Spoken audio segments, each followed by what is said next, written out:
I was talking to people. I'm like, well, what do what makes you want to vote for anybody here? Mm. Every single person was like, you get $5,000 from the candidate. And I was like, what do you mean? They're like, yeah, if I vote for this candidate, it was a mayoral race, and that's who they're referring to. If I vote for either the mayor or his opponent, their team's going to give me 5,000 pesos. And I was like, well, maybe Did it's they just really? this guy. Yeah, yeah. So I was like, maybe it's just one or two people. Every single person I talked to was like, yeah, they gave me 5,000 pesos, which is the equivalent of about $50 US, which I gotta say, you get me to vote for somebody for $50. Yes, that's the classic tactic. Vote buying.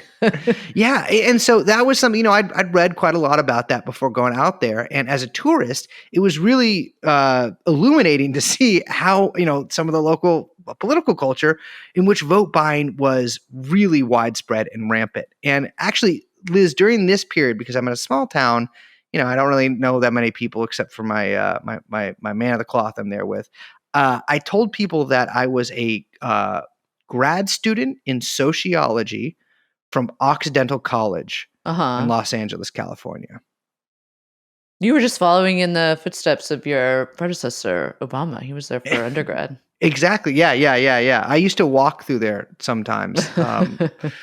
And so I was like, oh yeah, it's a college. It's like very small, and so no one will know someone who goes there. And I got to tell you, if you ever want to just deny any follow-up questions from anybody, tell them that you're a grad student in sociology from Occidental College. Nobody has any more questions after that. Everyone's so sick of talking to sociology majors. They can't take it anymore. Well, I ended up actually hanging out with the mayor that night. And though there were some problems in the town. Did you have a big sash on that said mayor? Because that's damn. I know. He's missing out. There's probably like 50 votes you don't have to buy if you just put on his mayor sash.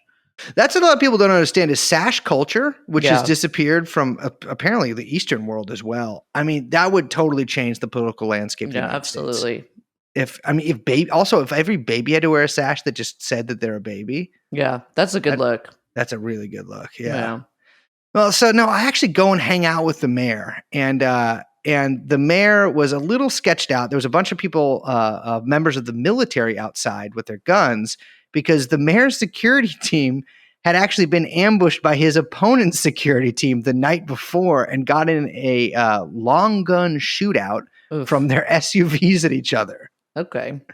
And this was pretty incredible to talk about, because people were very nonchalant about it. Election violence, especially at the mayoral level, is pretty common. But everybody who I talked to in the town, kind of no matter what side they supported, was like it was the opponent, like a last ditch sort of like they wanted to get some of their guys shot, actually, in order to gin up another sympathy Classico votes. Style. Exactly. So it was sort of a false flag. Election. Yeah. And it was pretty incredible to talk to them about it. And I asked the mayor, I was like, brother, as a sociology major to mayor, kind of equals here. Yeah. You buy any votes? And he's like, yeah, dude, I spent so much money on votes. Too much. The whole budget went to vote buying. He actually, and then you were like, brother, I got a sash I got to show you. He was actually complaining about having to spend too much money on votes. Yeah. And I was like, I pitched it to them. I'm like, listen, if you really want to guarantee that you get in, if you, because both he and his opponent were paying 5,000, it's kind of the going rate in the town. I was like, why don't you pay 5,500? Oh yeah. And just kind of cut him out there. Yeah.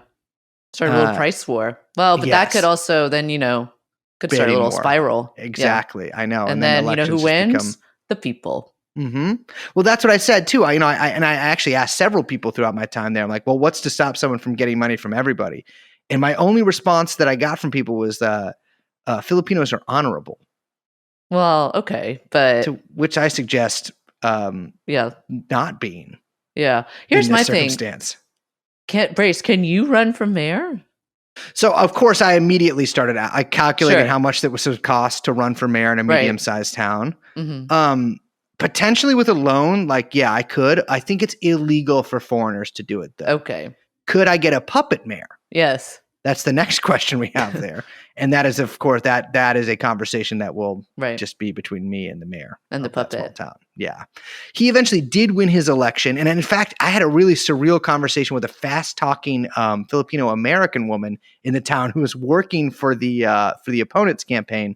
And I asked her about the gunfight. I asked her about the vote buy. And she, of course, said, about the gunfight. The truth will come out, which means that she has to think of an excuse for why their Who plan doesn't says work. that? The truth will come out? Here's my thing. Anyone ever tells you the truth will come out, they literally can't They're think lying. of a lie. They can't think of a lie yet. They Yeah. are lying, It's a but they pre-lie can't think of lie. what the lie. Yeah, exactly. They're paving the way for a better lie Yeah. that they haven't come up with yet. The truth will come out. It's also just a goofy thing to say. It's like, Yes. what are you, like a wizard? Who says that? Yeah. The truth And will come out. you know, it's something I really noticed that during this election and you know, in the days afterwards of talking to people is that like the you know, political parties, anything to do with ideology, all that stuff was really for almost nobody I talked to. And I talked to dozens and dozens and dozens of people during my time there. Nobody gave a shit. Yeah. It was all based on like either personality or sort of like a tree of you know, kind of corruption and graft and who's getting money from who. And then at the Right. end, at the bottom of that period is the pyramid is the voters who might get directly paid themselves. Right. You know, something I you know, we talked about in the last episode about the Philippines is how many people are related. Well, I'm here in this small town and I'm talking to my buddy, the pastor. I'm like, well, who are these two candidates? He's like, well, the mayor is my cousin and the opponent is my other cousin. Mm. And every single person, bar none. And I'm not shitting you. Literally every single person I spoke to in this town, after I'd be done talking to them, I'd be like, that's my cousin. Is It's this just like one of those liberal definitions of cousin, or is it like they're going to third. We're talking third cousins here. I don't know how that feel like works. when you drop "that's my cousin" and you're referring to a third cousin, brother, that's not your cousin. My cousin thing is, can you have sex with them legally?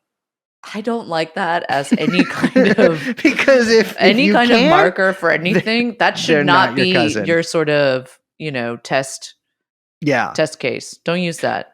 Well, you know, and talking to the mayor too, I was like, "Well, who are you for in the presidential election?" He tells me, "Well, officially, I'm a BBM mayor. I'm a Bong Bong Marcos mayor. Thank I've you for endorsed explaining him." that because But he's like, "But actually, I'm voting personally for Lenny Robredo. But if I you know, Bong Bong's going to win, and if I don't endorse him, we might not get funding." so what? But why are they interesting. voting for Lenny then? Because he personally, I mean, Lenny wasn't going to win, but I mean, honestly, the reason he told me is because Lenny's vice presidential candidate was from the same town. Okay. His mother was from that town. So this is the honorable thing they're talking about. Yes, exactly. Yeah.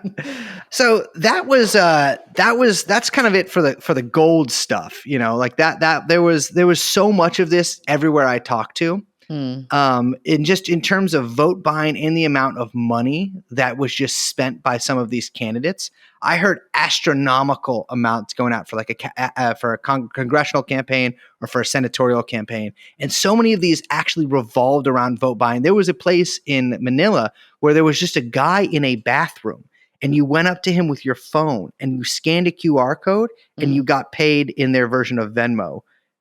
So he's just buying votes from a bathroom.